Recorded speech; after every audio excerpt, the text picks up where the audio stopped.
Welcome to the Good Dude, Good Dad podcast. I am Jordan.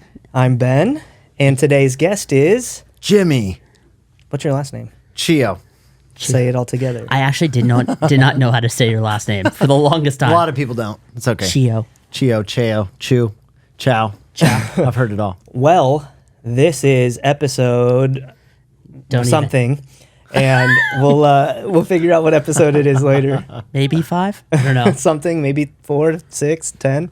But super excited. Jordan and I are finding our rhythm in doing the podcast side. We've successfully have now interviewed some people together. We've got some new merch out. Jimmy is a fun interview for us, me selfishly as well, because I've known him for so long. We work together outside of here. And so I think him being able to share who he is and his story on what makes a good dude and a good dad is something that's so valuable. I'm excited because you don't know this, but I know like a ridiculous amount of people that know you and your family. Wow, And that's crazy. Everyone's like, yeah, do you know Jimmy? Do you know Jimmy? Do you know the Cheos? They always call you guys the Chews, but I was like, I don't think that's right. The Cheos, and I was like, I mean, kind of, Yeah. you know, like I know who he is. Like we talk when we're at the shop and all that kind of stuff, but I'm excited to get to know you a little bit. It'll be Yeah. fun. No, yeah. We're a little Asian mafia out here. We don't like to tell people, but there's a lot. Oh, that's funny. I've People never don't heard you get say in that. trouble with us.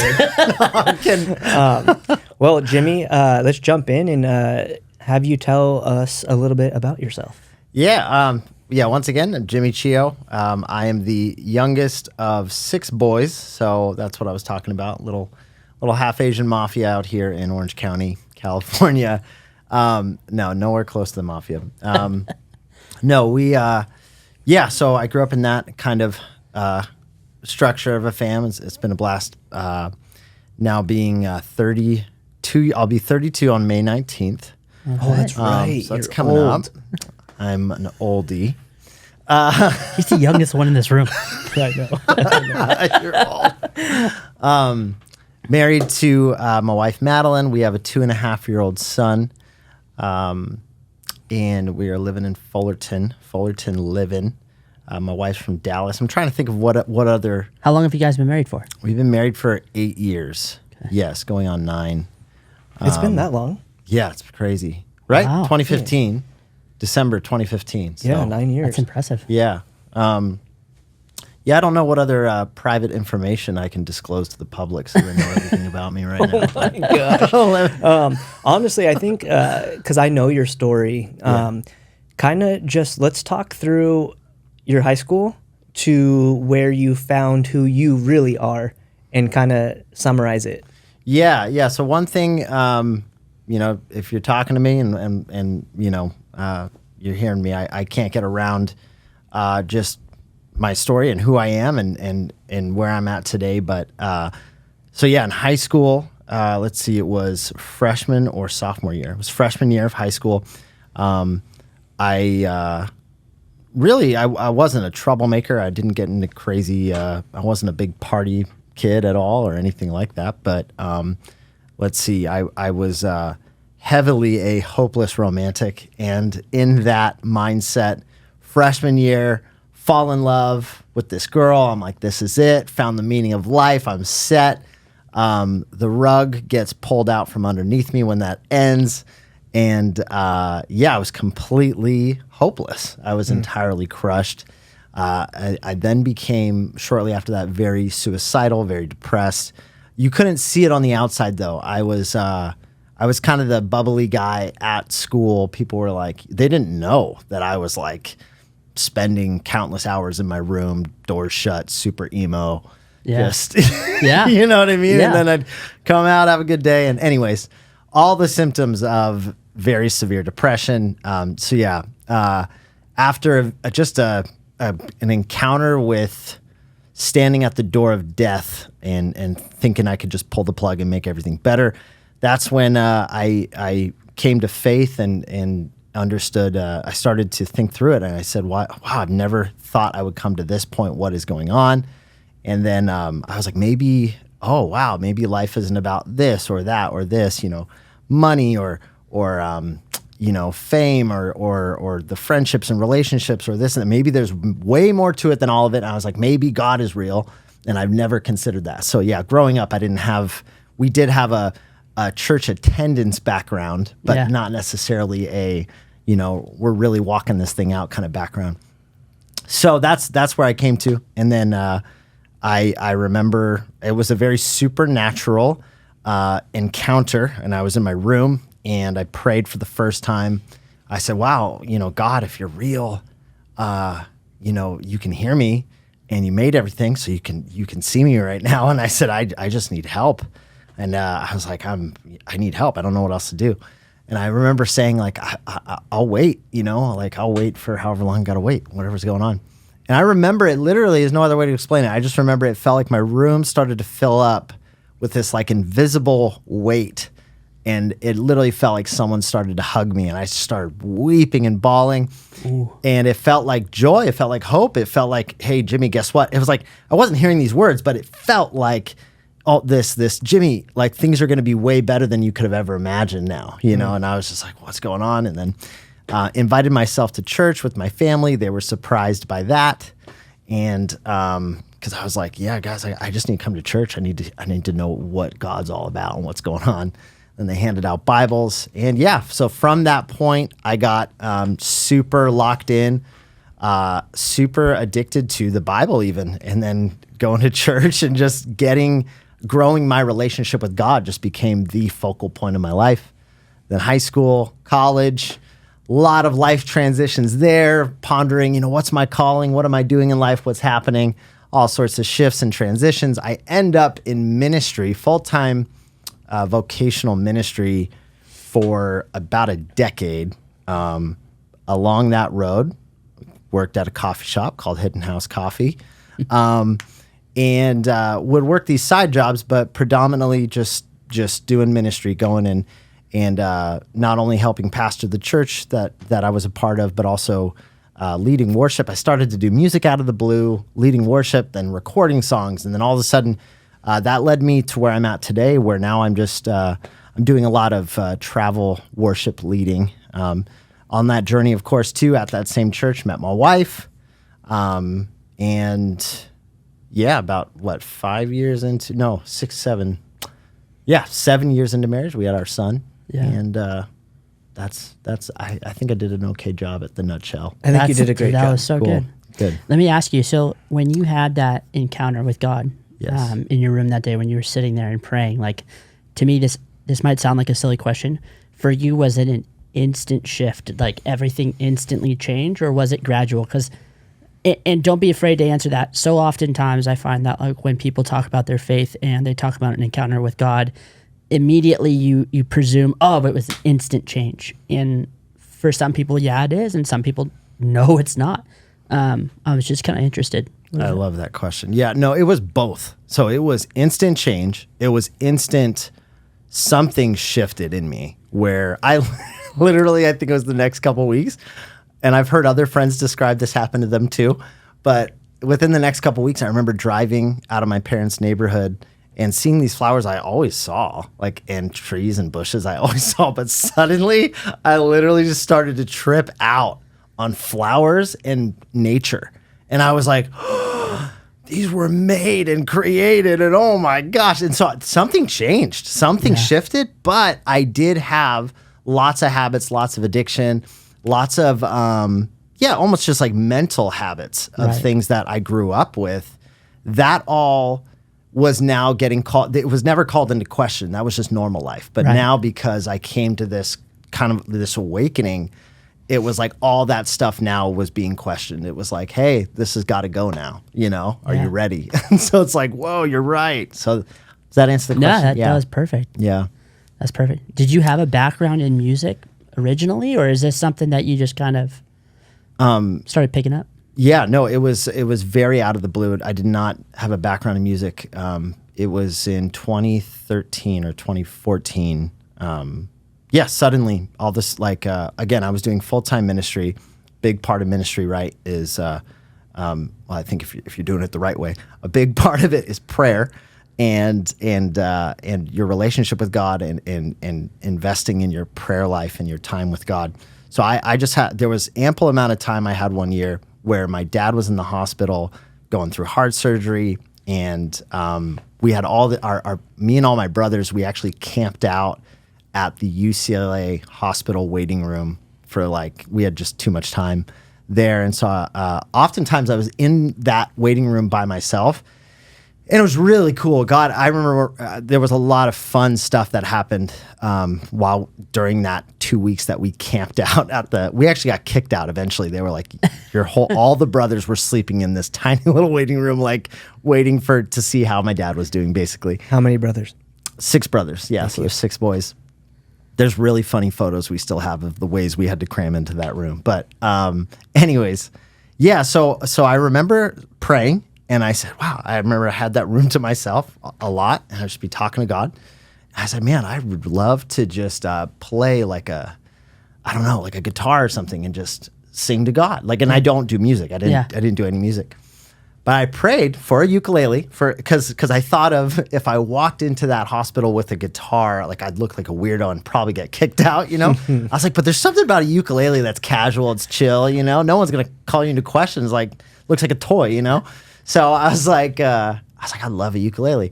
Kid you not, the next day, a friend hits me up out of the blue, and he's like, hey, Jimmy, I'm in town cleaning out my folks' garage, and he had a musical family, and he's like, do you want a guitar or anything? I said, no, we had one, and again, I didn't want to haul a big one into the hospital. I was like, no, we're good, man. He's like, well, can I come over? I said, sure. So he comes over, and he shows up, and he's playing this ukulele in his hands. I said, I didn't even ask for it. I just said, dude, that thing's sick. He's like, yeah, you want it? And he just gives it to me. The next day, I get this ukulele. So then I'm back at the hospital, and he teaches me 2 chords, just G and C. And I'm like, sick. Oh, that's easy. And then I have hours now in this waiting room, a lot of the times by myself, and I find out these 2 chords, and I'm just like, wow. And I'm probably singing things, to God, super simple, nothing fancy, probably songs I know. But then I'm also singing these words that are just spontaneous, just coming out of my heart. And then that kicked off everything. Suddenly, my buddy at church was like, Jim, bro, can we have you come lead on a Sunday? And I was just like, whoa, how do you do that, though? Because I do this behind closed doors, but what do you want me to do? He's like, no, just do that. But now just do that in front of people, and then lead us there. And I said, oh, okay, that's easy enough. Yeah, suddenly started writing songs, and then being asked to record songs, and then being asked to be in writers' rooms and write with people, and so that's kind of where it all started. Wow. Just out of the blue. That's awesome. Yeah. Listen, this is your story and what you're describing, for if you are a believer or you're not, shows the redemptive side of God, right? Yes. What to you does that mean?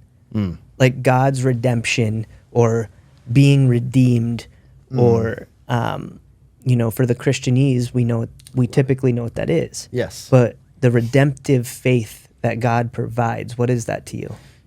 Yeah, it's kind of like Jordan's question. It's an entirely it's extreme makeover you edition. It is just it is.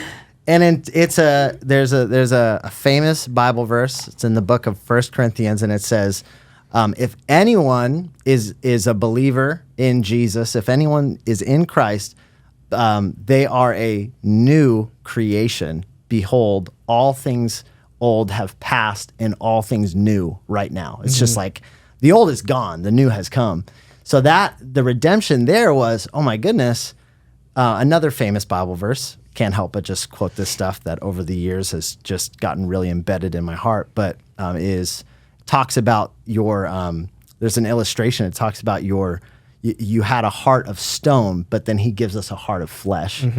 And the redemption part for me is it was really, as I was walking in this relationship with God, he was teaching me that truly, I am a new creation, and that doesn't mean, it's almost like everything was reprogrammed in a way, but I didn't lose my quirks and what makes me who I am. Yeah. If anything, dormant things were awakened. Yes, 100%. And actually, that's where I think the music thing kicked in. Right. Something you said earlier as we were setting up about the voice thing, and just what a great voice you have. Even I was thinking voice acting for Jordan too. I was like, you have a voice, bro. See?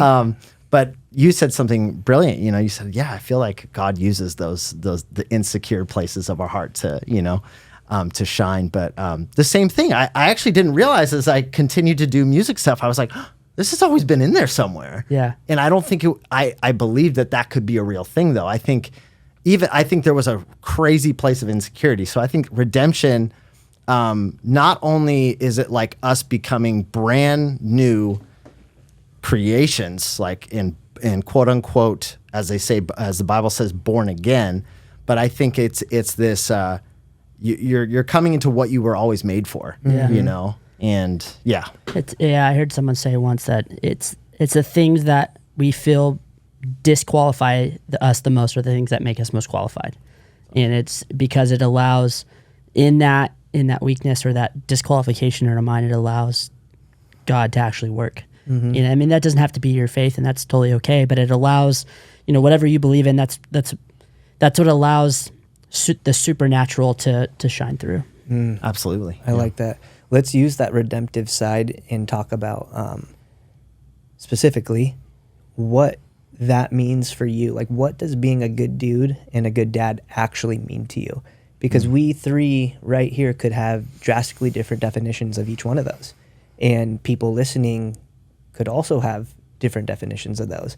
And so I think something that's going to be really important for Jordan and I on this journey together is to foster a communicative way of sharing what each one of us think is being a good dude and a good dad, or just a good dude if you're not a dad, or whatever. I think it's just something that's going to be so important for us to be able to try to help encourage and share, and hopefully somebody listening will resonate with something you say, Mr. Jimmy. Yeah, absolutely. The definition of good dude, good dad to me, again, I've talk a lot about Jesus. I can't get around the fact that he, for lack of better words, hijacked my life. So a lot of him is wrapped up in what I would define those words as. But good dude, a good dude. I just have to go there. If you're not Christian, hop on. Here we go. Keep your arms and legs inside the vehicle at all times. And if you are, let's go. But Jesus, right? He says somebody comes up to him in the Bible and they say, "Good teacher, what must we do to inherit the kingdom, or what do I got to do?" And it's so interesting. You have Jesus, who is he's God in the flesh, right? And he says to this guy, "Why do you call me good? No one is good but God." Is that in Matthew? It's in one of them. Matthew, Mark, Luke, probably those three. Yeah. One of those three. It's probably in there That's a good several bet. times, though. Yeah. John is a little different. I love that story, yeah. So for me, I think about that. I think of the definition of good dude. And I remember the fact that you have a dude like Jesus saying that, where you're like, if anyone could call themselves good, it's Jesus. Mm-hmm. Jesus, why are you deflecting right now? You know what I mean? Like, for sure. But no, he's what he's saying is look, like, apart from God, this is another part of Jesus. This is what he says. He says, apart from God, it says, apart from him, he could do nothing. And which is crazy. Again, Jesus is saying these words. And so I got to think about this God man, Jesus, a lot in my relationship with him. I'm like, what did he say? If he is the ultimate definition of good and perfect and amazing, what is he saying, and how does he define these things?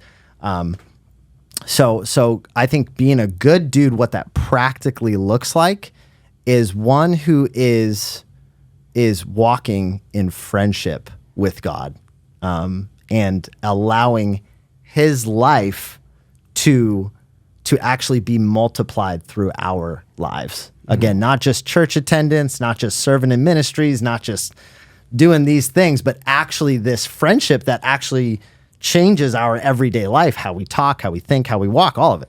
So that's good dude to me, is somebody walking in relationship. Do we do that perfectly all the time?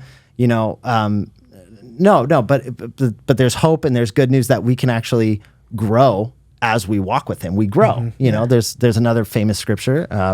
Again, welcome aboard. If this is your first time joining all this Bible talk, I can't help it. But there's another scripture that says, grow in the grace of God, right? So it doesn't say grow in the law of God. Yeah. Grow, because technically if we're just trying to follow a bunch of commandments, like it's only going to expose how we don't have the ability to fulfill them. Yeah, how flawed we are. Yeah. And so, but the grace of God can bring transformation. The grace of God brings transformation. That's what the whole gospel is about. We could never do it on our own strength. So Jesus had to come, die, rise again, send us his Holy Spirit so that he could live through us. So being a good dude, this is a long definition, but being a good dude, being a good dude looks like walking in that grace with God, that we're having grace for ourselves, and therefore we're having grace for each other, you know, marriages, family, everything, coworkers, friends, all of it. We're having grace. And then being a good dad, same thing. You have Jesus, he says, just can't get around it. You have Jesus, he says, if you've seen me, you've seen the dad. Yeah. If you've seen me, you've seen the Father. So he's not just a slight representation of him. It says he is the perfect representation of him. So being a good dude, good dad in the definition I see in the Bible is to be one who's walking with Jesus. Yeah. You know? So are you saying your definition of a good dad is to father like the Father? Yes, exactly. For people that don't know what that means, expand. Yes. Being the definition of fathering like the Father. I love what one pastor that I've heard say. You know, he says, we all were homeschooled in the wrong home. And It's actually funny. Being homeschooled, that is a great comment. And we all didn't, you know, have perfect dads, or a perfect structure. Even if you grew up, you know, like in a quote unquote perfect neighborhood with everything around her, we're dealing with humanity, and being fathered by the Father is when you're walking in relationship with him, you're now like, it's going to challenge everything you knew about being fathered even. Mm-hmm. Like it's going to challenge all that, like all your, you know, your reflexes of like, what you believe about so many different things. And so, and again, you guys have probably talked about this, but a lot of, you know, what we believe about God is usually tied to what our dads were like, you know? And so we usually relate to the Father by how we relate to our earthly dads. But this is another crazy verse. Jesus says, call no man on earth your father, right? And I don't think it has to be taken to this point where it's like, I can never call my dad my dad. But he's saying, he says, for you have one Father, your Father in heaven. Yeah. So, and up until that point, by the way, for some history lessons, it was a very audacious thing for someone to call God their dad. Was just crazy. For somebody to call God their father was like, who is this guy? What is he saying? Right. And so being fathered by the Father looks like yielding and humbling yourself to everything becoming rewired to what you knew what it means to be loved and fathered, you know, by God. Because he's right. This is crazy because he's invisible, right? So if we have a hard time relating to our fathers that are visible, it's got to be a little challenging when it's like, well, now I got to relate to a dude I can't even see. You know? Yeah. It's crazy. Wow. Well, I think the cool thing about that though is that's where a faith component comes in for non-believers. If you're a non-believer, you still have faith. Yeah. You have faith in being a non-believer. Yes. And I think that's one of the biggest misconceptions that I hear when religion talk comes up, religion, non-religion. If you're an atheist, you're having faith in the fact that there is no God. Mm-hmm. There is still a faith component. So I think it's really ironic and kind of funny, actually, that you'll get in kind of debates and conversations with people that don't agree with everything that obviously we agree with, and that's obviously fully okay, but you're having faith in that still. So people that say there's no faith, like you're you're missing the definition of faith.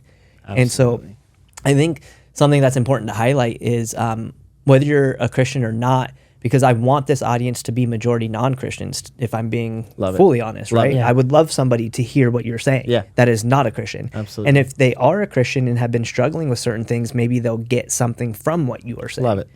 But I would love to have you share, in your opinion, without the God talk.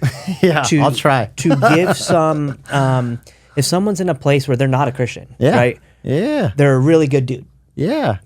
And they're struggling to be a good father.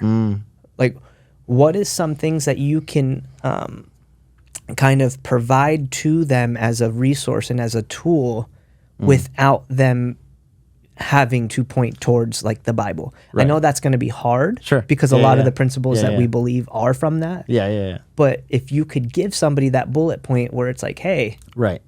this is maybe what could help you. Absolutely. Yeah. And That makes sense? it fully makes sense. And a lot of, I'll reinstate again, a lot of the background I'm coming from too is I can fully relate on both sides, because I spent a good portion of my life as someone that had no grid for God at all. Yeah. So that fully makes sense. I would say there's tons of resources and tools. A really just clear principle found in the Bible, but also just in normal life is everyday life is who are you surrounding yourself with? Who are your friends? Do you have people that you can talk to and like get transparent with and talk about these struggles? If you have any challenges or struggles, in fatherhood is that's a big resource, is community. We were made for community. And finding that trustworthy people, you really will become like the people you surround yourself with. And so just watch out for that too. That's a big one that comes to mind. Yeah, I like that. Community is everything. And that's goes back to Jordan and I have talked about this, right? Like we want this to be a community. Yeah. Like there's a lot of what excited me so much about what Jordan was doing with this is the first time I heard him say the name, or I saw the name Good Dude, Good Dad, I was like, dude, there is such a need for that right now in today's climate, in today's culture, For sure. in today's just wild world. Yeah. Right?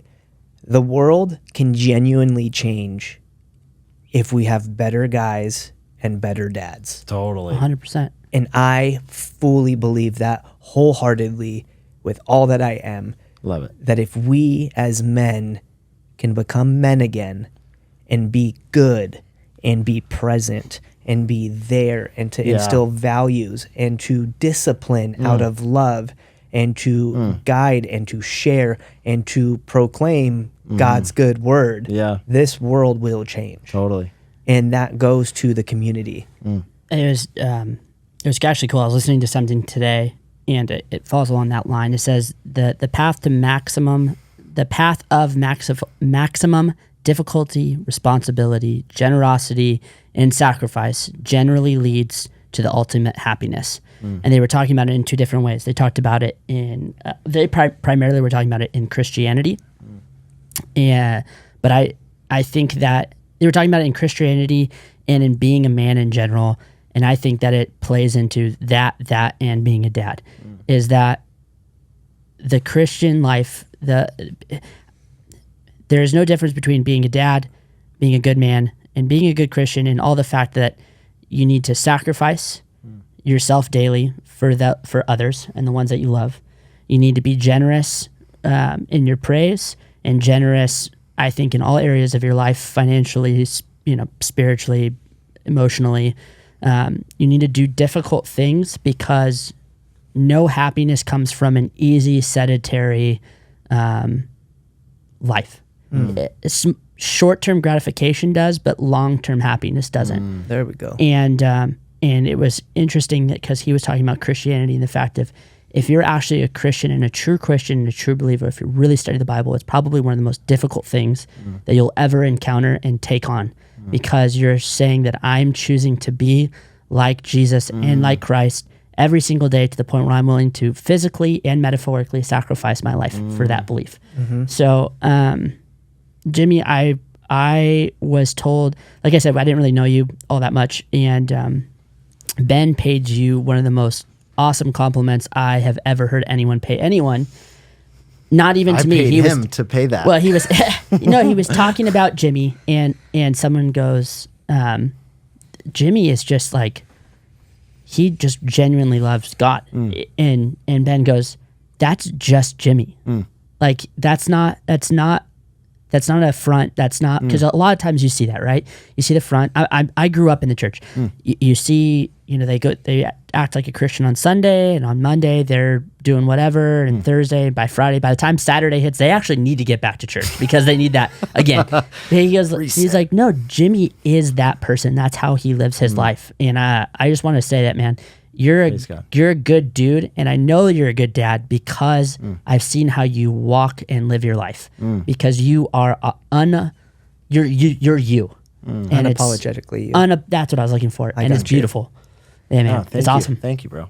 Thank you guys. Thank you for coming on. We're gonna hit an abrupt ending. Jimmy has to Well, get no, going. I was. By the way, I was looking at my phone because I was like, part of being a good dad, I'm gonna be a good Yeah, no. good We're husband. gonna, We're going on a date, so I'm just making sure we're good. We're good. We're chilling. What? You got another one? Let's go. No. I appreciate you taking the time to come on here.